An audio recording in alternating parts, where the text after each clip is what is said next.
Selamat pagi pemirsa, jumpa kembali bersama saya Syifa Aulia dalam Berita Kaltim hari ini. Sejumlah berita penting telah kami siapkan untuk Anda dan berikut diantaranya. Ditinggal pemiliknya keluar kota, 2 rumah di Balikpapan terbakar.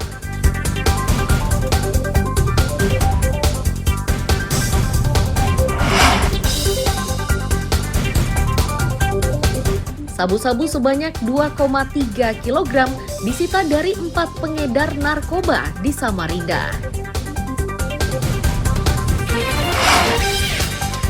Ratusan peserta mengikuti Musabakoh Tilawatil Quran ke-52 di Balikpapan.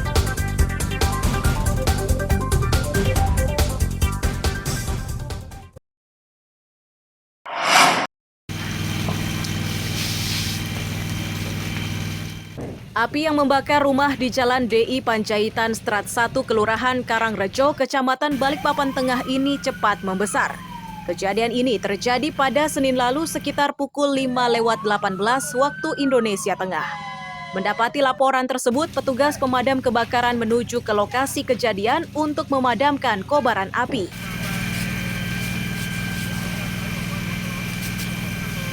Dan RUPT BPBD Balikpapan Tengah menyatakan 2 rumah kosong habis dilalap api dan 1 rumah terdampak. 6 armada kebakaran diterjunkan untuk menjinakkan si jago merah. Terjadinya sekitar jam berapa? Apa yang terbakar, Komandan? Yang terbakar rumah, jadi sekitar jam 5:15 menit. Nah, yang terdampak 2 rumah, yang terbakar 2 rumah, yang terdampak 1 rumah, dan PMK yang diturunkan 6 unit untuk keseluruhan. Apakah ada korban jiwa, Komandan? Untuk korban jiwa tidak ada. Ya itu aja yang kami sampaikan.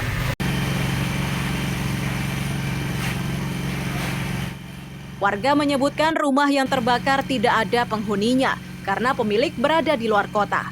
Setengah jam kemudian api berhasil dipadamkan oleh petugas. Ini terjadi kebakaran ini sekitar jam berapa dan apa penyebabnya, Pak? Kalau perkiraan itu subuh, Pak. Subuh. Kalau melihat penyebabnya mungkin arus pendek ini. Rumahnya ini apakah ada penghuni atau gimana? 3 rumah ini kosong, sudah lama kosong, Pak. Yang punya itu bukan di sini rumahnya. Saya juga kurang tahu. Diperkirakan asal api Bapak belum tahu atau gimana? Yang jelas saya tahunya udah gede, udah besar. Ya nggak besar juga, tapi ya karena saya tahu ini rumah kayu, otomatis saya cepat menyelamatkan keluarga di rumahnya, Pak. Tidak ada korban jiwa dari peristiwa tersebut dan tempat kejadian masih diselidiki oleh Kepolisian Sektor Balikpapan Utara. Diperkirakan kerugian mencapai ratusan juta rupiah. Amir Hamzah dan Ruslan melaporkan dari Balikpapan.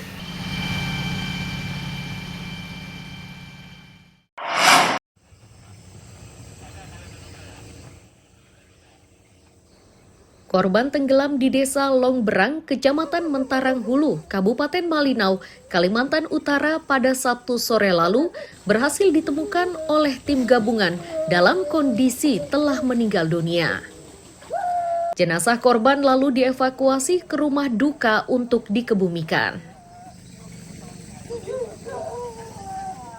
Isak tangis mewarnai kedatangan jenazah Wilkah, korban yang hilang di sungai saat melakukan perjalanan bersama suami Doni dan anaknya Julifa menggunakan perahu ketinting. Kecelakaan maut terjadi saat keluarga ini akan melintasi Giram. Suami yang mengendalikan perahu mencoba menepi, namun air sungai yang deras masuk ke dalam perahu hingga membuatnya tenggelam. Meskipun sudah berusaha menyelamatkan anak dan istrinya, namun Doni tak bisa berbuat banyak. Wilka hanyut terseret arus yang kuat hingga dinyatakan hilang. Jenazah korban baru ditemukan pada Senin pagi sekitar pukul 9 waktu setempat dan langsung dibawa ke rumah duka. menyampaikan informasi terkait dengan laka sungai yang terjadi beberapa hari yang lalu, dan puji Tuhan hari ini hari ketiga tanggal 9 Desember 2024 jenazah telah ditemukan. Dan pada kesempatan yang baik ini saya menyampaikan ucapan terima kasih kepada seluruh pihak yang telah mengambil andil membantu keluarga korban dalam hal pencarian jenazah. Terima kasih banyak pada camat Kecamatan Montarang Induk dan Ramil, kepolisian dari BPBD Kabupaten Malinau. Terima kasih, kiranya kita semua selalu diberi kesehatan, kekuatan oleh Tuhan. Proses pencarian melibatkan Badan Penanggulangan Bencana Daerah, Sartarakan, TNI, Polri, dan masyarakat sekitar dengan menyusuri sungai dari lokasi kejadian hingga ke sekitar desa Pulau Sapi. Mustafa melaporkan dari Malinau, Kalimantan Utara.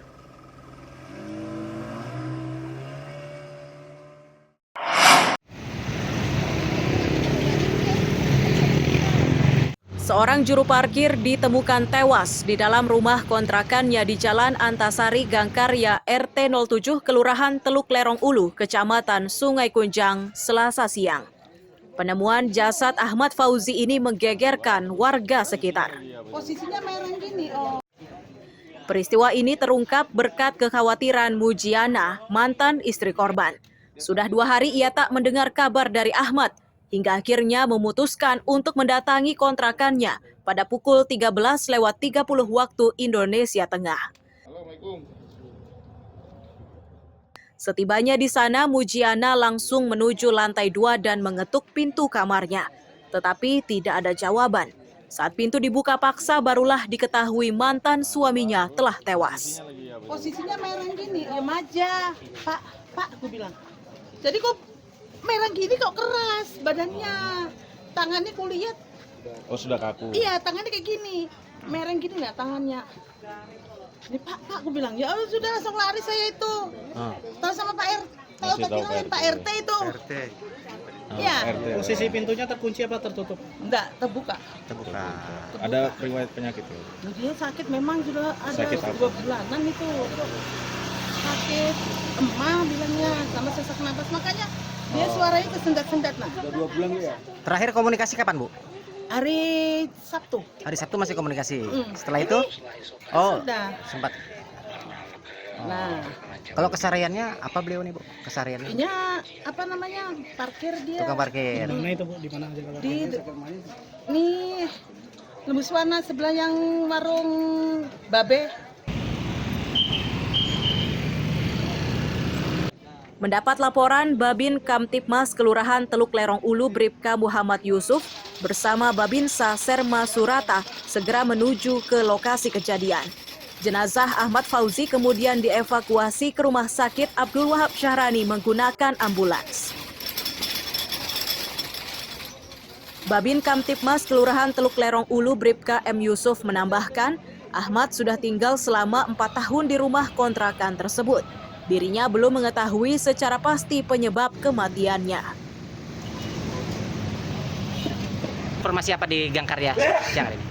Terima kasih sebelumnya informasi penemuan jenazah. Kebetulan tadi informasinya berawal dari Ketua RT 07, Bapak Yadi menelpon saya dan rekan saya Pak Serma Surata selaku Babinsa sama Kamtipmas Kelurahan Ulu. Jadi pada saat di TKP saya dan Pak Surata menemuin salah satu mantan istrinya almarhum dan sudah dalam keadaan kaku, terbujur kaku. Kasus kematian korban masih dalam penyelidikan, sementara jasad korban berada di kamar jenazah sembari menunggu pihak keluarga. Iswanto melaporkan dari Samarinda.